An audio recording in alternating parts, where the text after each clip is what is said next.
So you know what they say about walking in someone else's shoes, but what about their clothes? And today's Meet Your Neighbor, Elizabeth Vowell, shows us how you can step into Louisiana's past through fashion. This is really special. Young Men Illinois Club. Ava Robertson is the current reigning queen of the Young Men Illinois Club.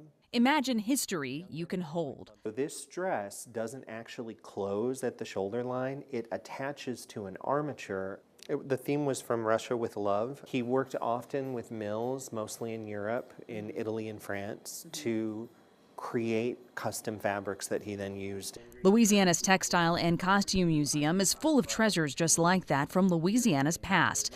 From the regal wardrobe of Mardi Gras queens of old. This is from 1971 and cost $7,000 in 1971. It's all faceted crystals. To the familiar fringe of her old friend, Buckskin Bill. The story of Louisiana has been told in a lot of different ways, and there's such a rich culture. There's so many different ways to do it. What makes the fashion special? When you think of the materiality, the actual textile of fashion, there's nothing in human existence that is closer to our day-to-day experience than the clothes that we wear. This is a brand new ensemble, the whole thing. This is the sketch of Nolan Miller's design. Bringing people closer to our shared past is what inspired the museum's latest exhibition, Dressing Louisiana, Histories de la Mode de Louisiane. If this was $7,000 in the 70s, what would that translate into today? So much money. $40,000, $50,000. And for museum curator and director Michael Mamp, there's nothing that brings history to life quite like the fashion we create and wear.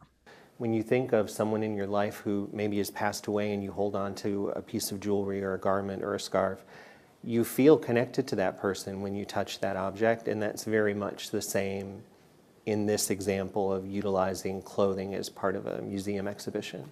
And each piece is full of stories. Some demonstrate groundbreaking textile techniques, like New Orleans designer Ray Cole.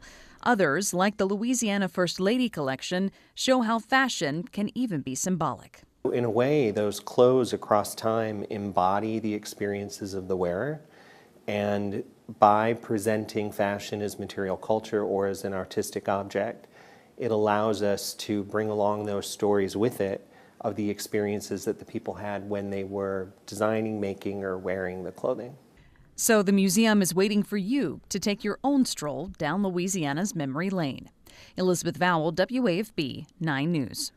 The Costume Museum is free to visit and open on the weekdays. They'll be closed the week of Christmas, but will reopen the first Sunday of January. We've got more details on where you can find it over on the 9 News app.